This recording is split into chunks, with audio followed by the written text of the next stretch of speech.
Ya Bunda Mintasi mungkin ada update dari kasus Bunda Mintasi seperti apa mungkin tentang hakim Bu, dari kasus Bunda ini. Ya, jadi ini kan sekarang ada persoalan dari hakim yang demo meminta kenaikan gaji.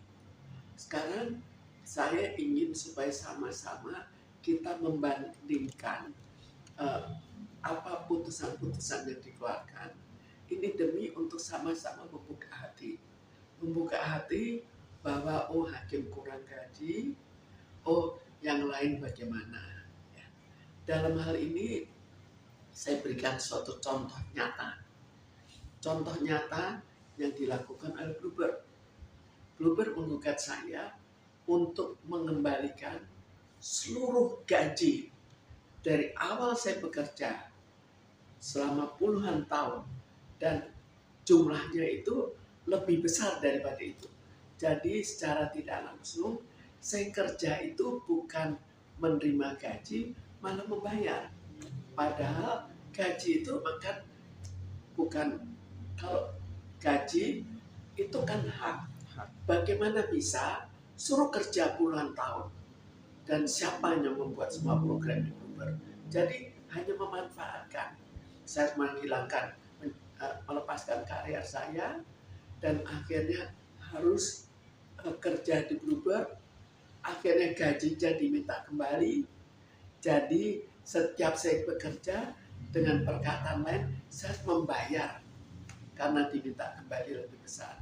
Jadi di sini saya ingin supaya kita melihatlah, kalau memang gaji naik, minta naik, ya mungkin wajar-wajar saja.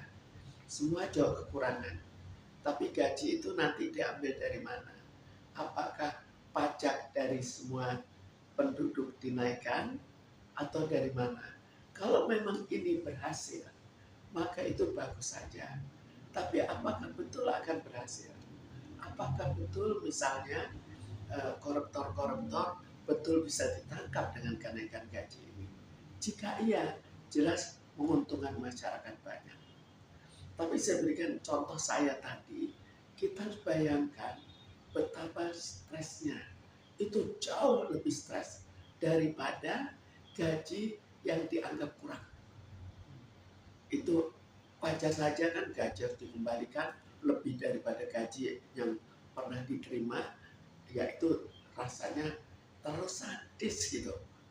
Itu dilakukan lewat perkara 313 PN Jaksel tahun 2013 dan akhirnya naik banding sampai MA dan semua mengatakan gaji harus dibayar kembali. Kok lucu gitu, saya belum pernah dengar. Bagaimana? Apakah kalau sudah MA sampai putusan MA menyetujui, artinya kan bisa dipakai oleh pengusaha lain. Jadi nantinya pengusaha pakai saja nomor perkara saya bahwa itu memang bisa diminta kembali. Bagaimana kalau orang sudah mau di PHK, sudah dibayar terlambat sekian bulan, lalu orang itu minta gajinya diberikan, diancam. Gaji selama kamu bekerja plus itu akan diminta kembali. Jadi saya itu gaji, saya juga nggak ada makan dari saya, tapi tetap saja harus dibayar kembali. Oke mungkin langkah Bunda untuk Saya menyikapi minta pengertian ya, karena apa? Itu bukan hanya untuk saya, kan banyak sekali perkara yang dianggap tidak jujur, yang dianggap tumpul ke atas, tajam ke bawah. Itu sudah sangat sering. Sekarang ada lagi tukar kepala, itu kan sudah mulai, ya kita mau bunuh orang, tukar kepala lah, sudah disiapkan kepala siapa yang akan diambil masuk penjara. Jadi kok tambah lama tambah parah. Tapi gaji kurang, ya mungkin wajar masih. Tapi jangan sampai gaji kurang saja kok terlalu ekstrim gitu. Kurangnya kan juga relatif. Kenapa kok terlalu ekstrim? Sekarang katakanlah semua bayar pajak untuk keperluan hakim. Sekarang apakah hakim akan memperbaiki diri Kalau memperbaiki itu terima kasih. Semua orang akan terima kasih. Dan itu bukan hanya orang-orang yang terkenal, tapi semua berdampak positif. Kalau hakim jujur, terserah dengan kita menyumbang hakim, tapi hakim jujur, akibatnya keamanan lebih terjamin. Sekarang kan pembunuhan begitu banyak, pemerkosaan, judi, segala terlalu banyak karena sudah terlalu parah keadaannya. Jadi coba untuk bagaimana membuat keseimbangan. Gaji boleh dinaikkan, tapi tindakan-tindakan terhadap kesalahan hakim juga harus dipersoalkan dan harus ya dihukum sebagaimana harusnya. Jadi sama, masyarakat yang salah juga dihukum, tapi jangan masyarakat benar itu dihukum kok. Saya rasa belum ada. Jadi sebenarnya tidak ada hak dari hakim untuk masyarakat yang benar justru dipersalahkan hanya karena dia punya kekuatan untuk boleh memutuskan. Oke, artinya bisa dibilang kurang puas terhadap hasil. Enggak, jelas kurang puas. Saya banyak perkara kok, saya sebutkan satu-satu banyak. Sama seperti saham. Saham itu gampang sekali. Ambil aja notaris. Notaris bikin akte, saham itu dihilangkan. Selesai. Seperti di Bluebird. Semua pendiri itu digeser satu persatu kan. Saya mungkin belakangan. Tapi bagaimana mereka jadi kaya raya? Ya caranya begitu. Bagaimana mereka jadi populer? Itu juga seolah-olah mereka pendirinya. Padahal enggak. Pendirinya itu banyak orang. Penaruh modal banyak orang. Yang memberikan ikut membangun banyak orang. Kenapa kok bisa akhirnya diakui hanya dari 2 orang atau barangkali 3 orang? Nah, bicara hakim, Bunda melihat ya sistem kerja hakim untuk saat ini seperti apa? Kalau sampai saat ini, kalau saya jelas kecewa, tapi kalau saya lihat yang lain juga kecewa, bukan hanya saya. Lihat aja berapa yang tiba-tiba diusir dari rumahnya, hidupnya di mana. Kalau dia orang kaya raya, tapi untuk orang kaya juga tidak wajar untuk menyerahkan hartanya pada orang yang jauh lebih kaya. Itu yang terjadi pada saya. Jadi karena Bluebird sudah mengambil saham saya, maka dia akan ambil dari orang lain dulu. Pendiri-pendiri lain, penyetor modal lain, kan diambil semuanya. Jadi kaya raya. Dari kekayaan itu teruskan ambil dari saya. Lalu akhirnya sudah diambil, sekarang gaji harus dikembalikan. Dan perbuatan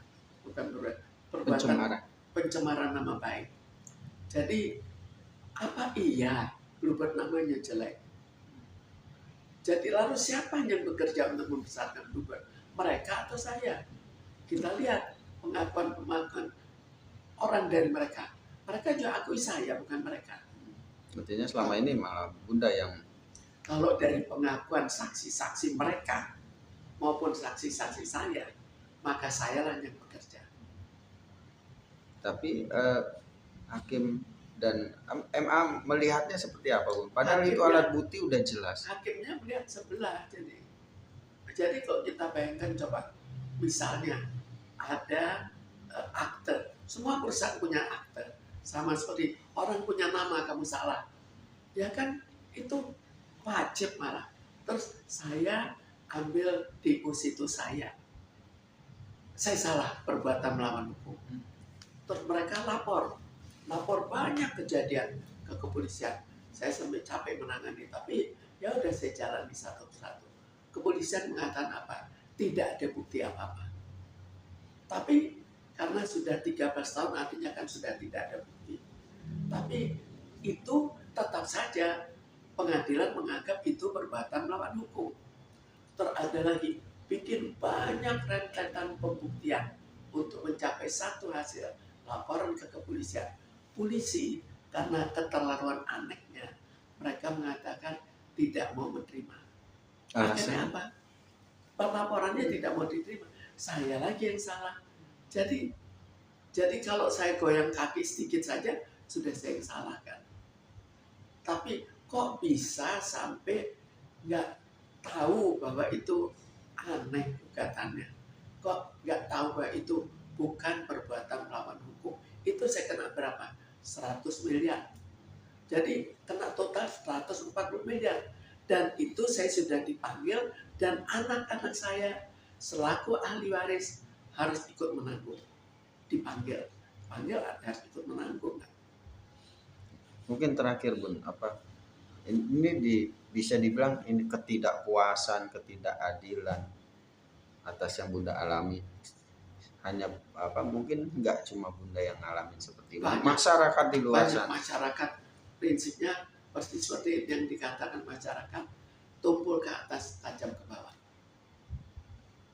Kita tinggal di atas, tapi ini bukan orang kecil saja. Kalau dari orang besar ke konsumen, ya sudah. Yang orang menengah itu kan termasuk bawah. Terakhir Bun mungkin apa langkah berikutnya? Sekarang saya pikir ini solusinya dulu ya. Solusinya harus diambil. Jangan sekedar kenaikan gaji. Kalau mau dinaikkan, oke-oke saja. Karena tidak ada jalan lain. Tapi tindaklah bagi hakim yang terlalu menyimpang.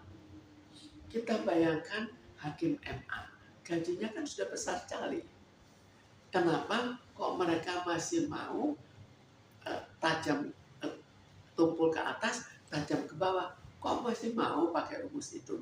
Jadi artinya bukan uang, tapi moral. Kalau moral, ya harus ditindak semuanya yang bermoral negatif. Karena ini juga kasihan hakim-hakim yang jujur. Artinya itu berefek. betul-betul hanya dapat uang sedikit karena ditekan atau dianggap disamaratakan semuanya jelek. Jadi oknum ya semua kena jadinya. Semua kena karena oknumnya juga terlalu banyak sebetulnya. Lebih banyak oknum Bun ketimbang yang jujur. Oknumnya itu kesannya